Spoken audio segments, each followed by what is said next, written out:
Hey everyone, welcome to everyone's favorite, the group text behind the velvet rope breakdown of everything reality, plus some other stuff thrown in. So David Yuntif, I mean, hi, this is our first show of the new year, Melissa. it is. Hello, my love. Did you make any whatchamacallit resolutions?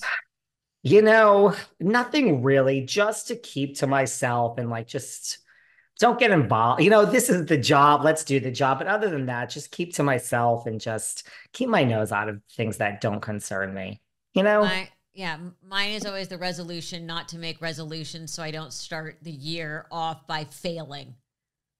Yeah, well, good thing I didn't make any diet resolutions because I have just been eating my way through this month. Oh, me too, me too. But we have so much to talk about. We do. Oh my God. Salt Lake Real Housewives. Okay, explain what's going on because it's crazy. I was trying to follow it, and when I talked to you, it finally made sense. I mean, listen, it takes a lot to really get me excited these days in the Housewives. Like, haven't we seen it all, Melissa? We have seen it all. But this, I am awake. I am alive. I am here at the Melissa Rivers group text and behind the Velvet Rope crossover. I mean, there was this woman, Monica Garcia in Salt Lake, and she was like, a fan of the show. And she started this troll account. She calls it a snark account Okay, called, yes. wait. Let's just back up. Because from what I understand is she had this account a long time before getting on Housewives. So was she at least good on Housewives? Was she a good addition to the cast? Yeah, I mean, that's the thing. She is on brand and she was only doing Salt Lake. Like it really started just targeting Jen Shah. Like she's in Salt Lake, when Jen Shah was up to all of her illegal stuff. And even before that, this account was like, look, this woman is up to no good. It then slowly expanded to the other Salt Lake housewives. So like seasons 1 and 2 and 3, she was targeting Jen Shah and these other housewives. And this was completely fake account. Like They could not being able to be linked to her at all. Yes, it was called Okay. Reality Von Teese after Dita Von Teese, which, mind you, I don't even think you know this. Dita Von Teese got involved in this and she is not happy. Oh So no.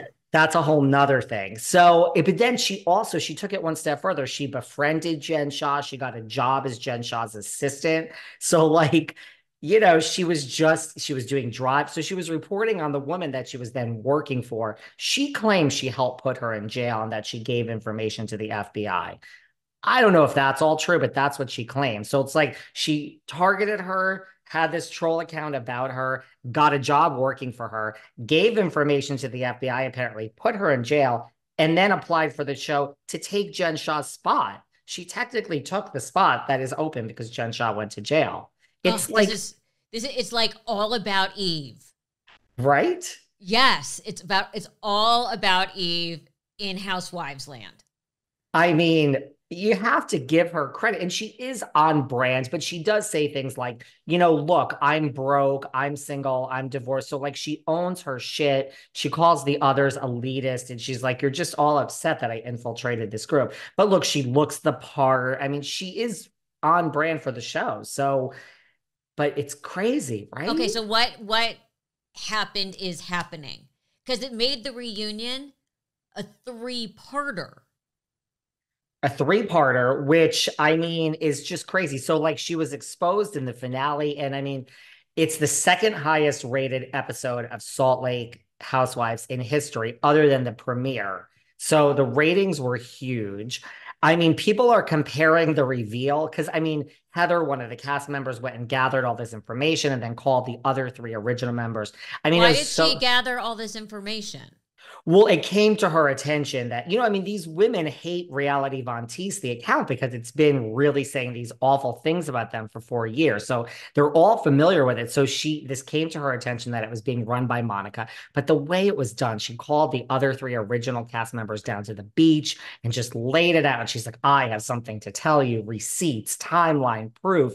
And she just revealed, she's like, Monica is Reality Von Teese. And the other cast members, like their reactions, it was like, over the top theater because they've all been targeted by this account for so long. So it was just like, what? And then they told her later that night at dinner. And in the dinner scene, she was like, well, that's not true. It went from that's not true to like, well, that's not entirely true to like, okay. And then they just banished her. They said, get out. You will no longer hang with us.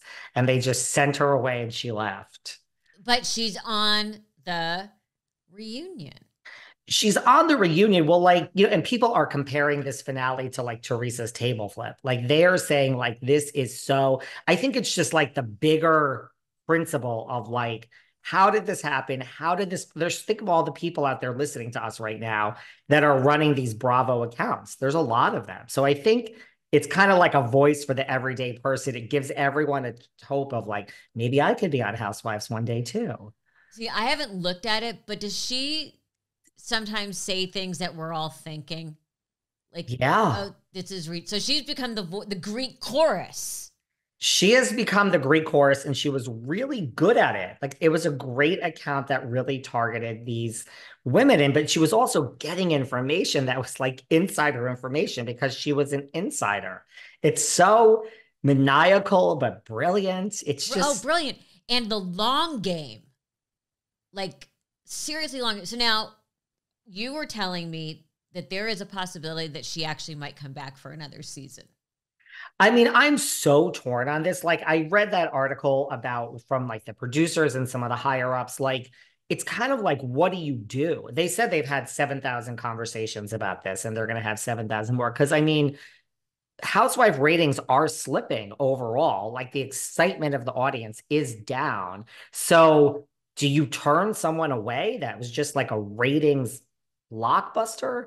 Or is this like patting someone on the back and saying like we have like a mole in our camp and she's not a mole anymore, but how did this happen? Like it kind of turns casting on its head, it turns production on its head, right? It's kind of like if you have, so I don't know, what do you think? Because I'm really torn. I'm really torn. On one hand, it's great. On the other hand, will the other housewives interact with her?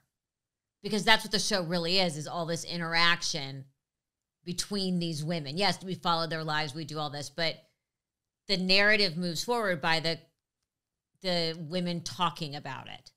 So are they all going to shut up and clam up and not want us to talk in front of her? I don't know. I think I would try a few episodes in the beginning just to see the confrontation. And for all we know, she has dirt on, Monica has information on someone else. Yeah, and I mean, the thing is, the only thing about them not film, because they say Lisa Barlow just did an interview where she said, I don't think I can film with her, Heather Gay. I mean,